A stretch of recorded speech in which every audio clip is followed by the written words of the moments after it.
And welcome back to the Concord TV studio, where we are celebrating our 25th anniversary. We're back for another community conversation. We're talking about the Capital Region Food Program, and we've got two fantastic guests here that I've been chit-chatting with before we even started recording. We have Elena Alois, Board Chair of Capital Region Food Program, and Maria Manus Painchaud, and you are the Holiday Food Project Chair. So some long titles in there as well, and during the program we're going to get to know more about the Capital Region Food Program. But first, if you both could just talk about yourselves and how you got involved with the Capital Region Food Program, when you started. We'll try to keep our answers to a couple minutes here so we have time to talk about more about the program, but we'd love to get to know you a little bit. Sure. I think for a sequential order, it probably would make sense to start with Maria and her involvement first. Sure.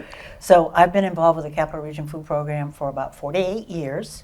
I got involved because my father was the founder of the Capital Region Food Program, which before was the Holiday Food Basket Project, which was a project of St. Vincent de Paul, the Greater Chamber of Commerce, and the Interfaith Council of Churches. After the first year in 1974, it was decided that it would go under the umbrella of the Greater Concord Chamber of Commerce, and Mark chaired it from that point forward. Okay. In 1984, it became the Capital Region Food Program. So the Holiday Project has been around for about 50 years, and I've been involved for about 40 years, and I've been involved because my father told me to. That's how you got involved. What keeps you, after all this time, what motivates you to keep going? I am so impressed by the Board of Directors and the Board of Trustees all these years. They have maintained the commitment to an all-volunteer organization. They've maintained the commitment to the mission, which is to help alleviate hunger in the Greater Concord area. And it is just a really important organization, and it has made a significant impact in the area. So why wouldn't I continue with it? It's important. It really is. So it fills such a need in the community. Now, Elena, I imagine 48 years is probably less than 48 years you're involved. It's less than 48 years, but more than people would expect. I am actually the third generation to participate. So Mark Manus was my grandfather. Oh, okay. So I assumed the chair role just about a year ago, but prior to that have been involved in our year-round distribution project, and I think probably as soon as I was able to walk was starting to fill boxes at the Holiday Food Basket Project. So. You betcha. So you've been along seeing how it's developed and changed over the years, right? Yep. It's been, the inside joke is a little bit of it's our family business, right? So it's certainly still an all-volunteer organization, but it became a little bit of beyond the family tradition. It was just something that was ingrained in our family because it was started by our grandfather. Yeah. So let's back up a little bit, and just for folks who, I imagine most Concord residents probably have heard of the Capital Region Food Program, but give us an idea just about the organization. Is there a mission statement? Is there sort of it probably has to have one, right? But yes. Give us an idea sort of just holistically what the purpose of the organization from the top level looks like. So, and I'll shorten it instead of we don't have a very long mission statement, but to get to the true meat of it. So the mission of the Capital Region Food Program is to help reduce hunger insecurity in the Greater Concord area. And we do that through partnerships with our partner agencies, social service agencies, local food pantries that we work with, and with our holiday project directly to recipients at that time as well. Mm-hmm. So we've been involved in the community in finding ways to help support other organizations that are doing really great work. We don't have a physical location. We're what we call a just-in-time service. So even with our year-round distribution project that happens every month, we don't have a facility. We partner with Associated Grocers of New England, located in Pembroke, at their facility, and we purchase food that we then give to our partner agencies for free so that they can go stock their shelves and have another supplemental food resource to help all of the individuals that come to them for services. Perfect. That's a great explanation of it. I think it's a great structure that you guys have. The Holiday Food Project, if that's the correct name, right? The Holiday Food Project? Sure. Mm-hmm. How is that? I know there's been some changes to it, I would say, to meet the needs of the community, adjustments to the way that it works. If we just passed the holiday season, I know we had talked, the holidays were kind of a crazy time of year. We're now here in early February. But just to share with our audience, how is it adjusted in terms of how it's run and how it serves the community. Sure. So when it originally started in 1974, it served less than 100 families in Concord, and it was one box of food that were put together in the pews of the Concordian Lutheran Church, and then it was distributed to them. As it grew, it encompasses more communities. And when Mark died in 1989, so 1988 was his last year chairing the program, we had done just under 1,500 families that year in the communities in the towns. It grew more, and I was chairing both the Holiday Project and the board at that time, so that we now service Concord and surrounding 17 communities. And at the height of the Holiday Food Basket Project, we were doing 2,500 families. And that was 2 boxes of food, and it was enough food for a holiday meal and to sustain people for a couple of weeks afterwards. What was happening during COVID, which is very interesting, prior to COVID, the board was being very strategic and looking at the model that we had for the Holiday Food Basket Project was not sustainable. There was just no way we could sustain it. We were also had to be aware of the fact that we may not be able to use the National Guard Armory. We had partnered with them, and then all of a sudden, COVID hit. And from our perspective, it was a blessing in disguise. We weren't allowed to use the Armory because they had other priorities, right? COVID, they had the PPE, they had a distribution center, they had a lot of stuff that they were doing, rightfully so. But we were able to pivot, and one of our board members is Henry Huntington, and he owns Pleasant View Gardens, and we were able to use his warehouse and do an assembly line and get the stuff out with a very small group of people. With the Holiday Food Basket Project, the resistance that we had for shifting our model was that we used 1,000 volunteers, and this was their annual thing, and they didn't want it to change. But because of COVID, we were forced to make changes. And doing this, we were able to rethink over that 2-year period of time, how best can we do this? The landscape had changed tremendously. A lot of the recipients, when they were applying for a food basket through the social service agencies that we partner with, were saying, you know, I need no salt, low salt, has to be gluten-free, I can't have any meat, I can't have this. So really specialized, and when you're doing over 2,000 families, you can't customize to that level. When we had the 2 boxes, we had the custom box and we had the standard box. Standard was the non-perishable items, and the custom box was, you know, your perishable items. But still, you couldn't customize it to the real needs of the community. Sure. So it provided us the opportunity to look at, is there another way? Is there another way we can do this? And we had discussed in 2016, when we did a special session, we had discussed a voucher program, and honestly, I was one of the ones opposed to it, because I'm all about checks and balances. And I was like, okay, well, wait a minute. How are we sure that they're going to be using this for what it's stated for? Or how are we sure that we're going to get it to the right people? But what we were able to do, because the Holiday Project every year would do a debrief, enhance, and make better the processes, the infrastructure, the systems. And because we had COVID and we had to go electronic on everything, we were able to start putting systems in place that would support this voucher program. So we launched the voucher program in 2022. And during COVID, because of the CARES Act, a lot of nonprofits got into food and food distribution. So there were a lot of people that didn't want the Holiday Food Basket Project. So we went from serving 2,000 families down to 1,300 because they were getting food from other sources. The other thing that was happening is good intentions.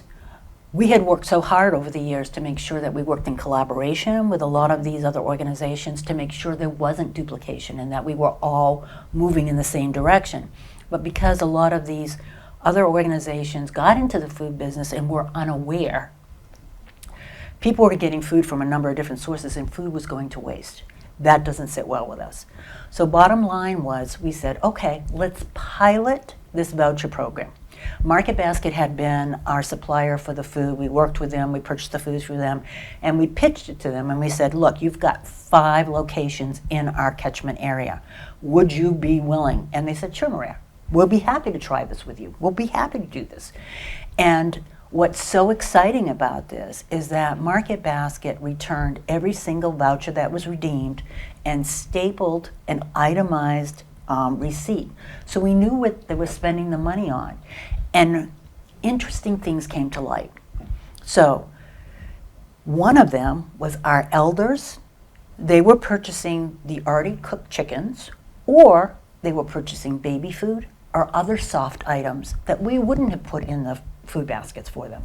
There were other people that were buying the gluten-free, just as we knew, people low salt, all those other kind of things. So we found by doing this voucher program that it was becoming far more beneficial to the recipients. Yep. And in addition to that, instead of being just during that 22nd of December, 25th of December, we have the vouchers so that they're redeemable up until the 31st of January. And we found that 40% of those vouchers were used in the month of January. 10% were used between Christmas and New Year's. And then the other 50% was used for it. So those 50% would have been the people that would have said, yeah, I'll take a holiday food basket project. The other 50% would have said, no, I don't want it. But instead, they have the voucher, they're able to use it and get what they need for their families, which is critically important. So this new model, as we see it, and we have talked about it as the board and looking at it going forward, is it's sustainable, it's manageable, and it's meeting the needs of the changing landscape. Yeah, I think the way you just summed it up, that's kind of what I was thinking too, is you even mentioned the word pivot, which we heard a lot during 2020, 2021 in the nonprofit sector, but in the nonprofit world, pivoting has kind of always been a recurring thing, right? To be a sustainable organization, to make sure you can continue providing this service for a long time, right, and to also fit the needs of the community members. So I love what you're saying about it's more flexible, you have senior citizens who are able to buy softer foods. It's like, I wouldn't have thought of that. Right. So the flexibility of the voucher program, to me, that's kind of mind-blowing that I may not have even thought of that. You know, it's so kudos to your organization for doing that, for thinking. So my assumption was it went from a pilot program in 2022 to the permanent, that is now the way that it's the board done, right? We discussed it at the board level, and the board adopted this model. They felt that it would absolutely be the model to take us to the next level moving forward. And again, there's a lot of people with ethnic required diets that look for fresh produce, and they're able to get what they need. And that's what we're all about. We want to make sure if they're getting the food, they're able to use it. And that has been a really positive thing for us. That whole story and experience to me, I think, is a lesson for other, again, I come back to the nonprofit sector because we work with so many here at Concord TV, that I think that is a great real life in Concord example of making that adjustment to serve the community effectively. So thank you for sharing that perspective on it. Now pivoting to, that's our buzzword, to the year-round distribution project, because I'm not as familiar with how that works. Yeah. I mean, year-round is pretty self-explanatory, but Right. Elena, if you could share with us the concept of how that works. Happy to. Yeah. And one of the reasons that you're not alone, less people know about that, because as Maria mentioned with the former Holiday Food Basket Project, that was really the spotlight. That's what people saw. That's how people were most involved at the time from a volunteer perspective. But our year-round distribution project was formalized in 1992. And so for all the other months of the year outside of December, we partner with Associated Grocers of New England in Pembroke. And we purchase food from them on a monthly basis, and we provide it to our partner agencies. Our partner agencies basically place an order with us. There's a set order list that they can order from and a set number that they can get. And they come, we do this usually on the second Tuesday of the month, and they come and pick up the food. Associated Grocers always has an amazing team that helps us load everything. So selfishly, that's been a great help to me because I used to be the one helping to load the boxes. So I have more friends now to do that with me, which is great. And then all those agencies are able to go and if they are a pantry, stock their shelves. If they are a soup kitchen, have food materials to make meals, or we even have some daycares that participate. So bringing food in to be able to provide that to the children that they serve. It's been really helpful. We've also been able to look at the data coming back from the holiday project to see if there are a lot of items being purchased that maybe we didn't have on our order form for year-round, and add those in so that we are able to cover those needs throughout the other months during the year as well. The concept of year-round, so just a little historical perspective. When we did the holiday project, it was with the understanding that all the social service agencies and soup kitchens and food pantries were inundated, and a lot of the social service agencies were doing the fuel assistance and Toys for Tots and stuff like that. So we said, the Capital Region Food Program, we got the food. Let's partner together. We'll take care of the food part. You do that. And as time went on, we all said, hunger is not just in December. It's year round. And so we talked as a board back in the 90s about, is there something that we can do on a monthly basis as a supplemental source so that we can help replenish? Because we're not in competition with them. We are supporting their efforts, right? So they've got their systems in place. They're doing a great job. What can we do to help them? And that's how the Year-Round Distribution Project came to fruition. And we said, okay, then we'll give them caseloads of food, and they get to select what they want. So it could be meat products like canned meats, tuna, beef stew, hash, that kind of stuff, or canned fruits, or cereals and pastas, or vegetables. Mac and cheese is very popular. Yes. Of course, yeah. Yeah, and peanut butter, soups.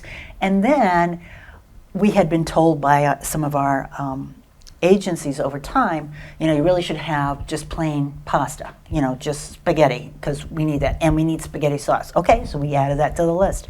And then we were told by some other agencies, we have a lot of new Americans. They need legumes. Okay, so we have rice and legumes.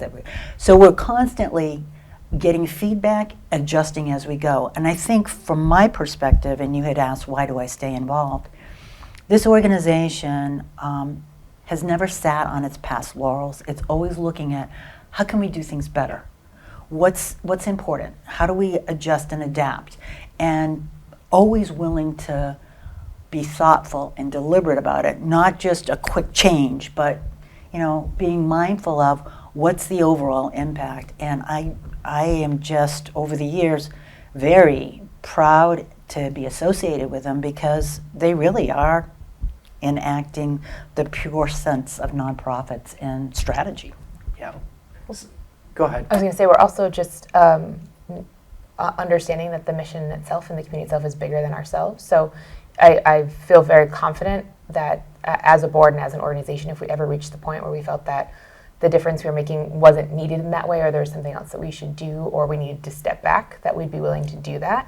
And a lot of that came into the conversations where we were looking at some of the structure changes with the holiday project and others, always looking, are we still needed? And of course, we want to be needed, right? I don't ever not want to be there. It's been something that's been a part of my life for as long as I can remember. But if there ever comes a point in time where enough things have changed and we're not, then that's a great thing too, and we'll find a different way to make a difference. But I think we've talked a lot about, this was started by Mark Manus, and he was very much a man who saw an issue and wanted to solve it. I think, and Maria has said this too, that it would be bittersweet for him now. He'd be very proud of all the work we've done, but he would have thought that we would have solved hunger, maybe the world hunger by now, right? And so the fact that we're still able to be here and make a difference is great, but if there ever comes a day where we're not, then we'll step back and let the others step forward that need to, and I think that's unique to the organization because it's a hard thing to do. Yeah. That's exactly true. We're not doing it because it makes us feel good. We're doing it because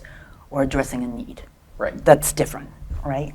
I mean, that's one of the most selfless ways that you can possibly approach it, holistically look at it. In terms of, there are some ways that organizations could look at sort of having that pride, having that sort of like, we've always existed, we're always going to. So I get what you're saying. I hope you guys are around for a long time in that your role. But we hope there's a day where no one's hungry anymore. Right. And that's food insecurity. And I love the point that you both alluded to, or the point you made about different people who have gluten intolerance or can't have dairy. Mm-hmm. Those are legitimate dietary. So people with food insecurity still will have dietary restrictions, or based on culture, religion. Or so medical. I love that or medical, right? If they're managing type 2 diabetes and are managing sugar intake, like until you mentioned that just now, obviously it seems like common sense, but it's not something I necessarily had thought of in that sense, that each one of those people have their own set of circumstances and dietary needs. So that flexibility, that's one of my takeaways coming out of this. And one of our partner agencies that we've worked with for a long time was talking about how they had rethought when recipients would come in and get food from them. Instead of having the old way of packaging up and say, here's your bag, they would have them come in and say, what are you looking for? And so that people were able to select, because the landscape has changed and because the recipients know if they have medical or dietary or cultural restrictions, they're able to take only what they're going to use. Yep. And that's a big change in a lot of how the food pantries are dealing with their recipients now. Sure. Now, for our folks watching on YouTube or watching on our public access, how can they get involved? How can they support? I know it's changed in terms of some of the volunteerism. What are other ways that people can, if they're hearing this and say they want to help, what can they do? Absolutely. So really everything about our organization is on our website. So, yep.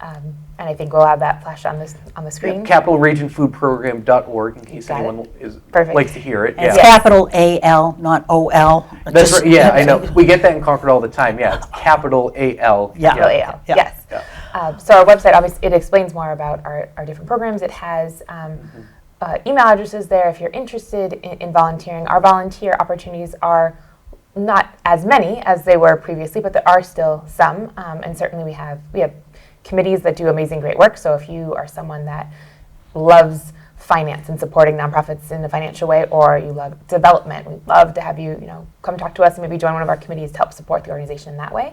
And then because one of the unique things to us that remains true and will until this organization no longer exists is that 100% of every dollar raised goes to the purchase of food. One of the biggest ways to make an impact is with a donation, all of which are obviously tax deductible. And there's information on our website on how people can donate. And the great part about that is knowing whatever it is someone's donating, all of that donation is going to either year-round and filling a car, that month, or to a holiday voucher to someone who needs something around the December or January timeframe. Yeah. And as we had pivoted with holiday and how we did it, and we talked about volunteers, volunteer management has been a big aspect to the Capital Region Food Program. So we've been rethinking that, and we're looking at one of the things we were able to do with the Holiday Food Basket Project is we were able to identify people that we wanted to groom, grab, get on committees, and have them on the board. We have a very unique situation with our board. Our board is not old. One of the things that we had looked at years ago was we want to make sure that we have different decades on the board. And from a diversity perspective, we do, which, you can't do a lot of diversity in New Hampshire, but we have different ages, different genders, all of those kinds of things. So we're always looking to cultivate people so that, and the way we do that is through our committee structure. So if people are interested in the organization, have a passion for the organization, we would love to get them involved in different committees. We'd love to have the conversation about it, because we do, like Elena said, have the development committee, the finance committee, the holiday project. We have people that have come back and work on that project with us year-round and so forth, and marketing. Yep. So yeah, there's opportunities there. Sure. Yeah, I think people knowing about your organization, it seems like you have quite a few board members and people involved, so there's a lot of passionate people who feel the same way that you both do about why they believe in the mission. So maybe more people will join you guys as well. Absolutely.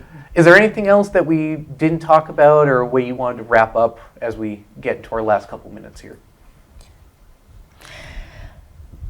I know leaving it wide open, I think we covered a lot. I love that you guys have the passion, but also the organizational skills to keep it running consistently. You have to have that combination of passion, believing in the mission, but also being organized, being good communicators. This sounds like there's a lot of coordination involved, that has to be part of it. So kudos to the whole organization. Pass that along, please, to your whole board. from one organization to another for the great work that you do. Yeah, I've been really excited about the people that have gotten involved and the young people like Elena and Tim. You've met Tim. Yep. And Kate Young, who is our treasurer, and Nikki Connell. And I have to tell you, they're all former students, so it's great to see them.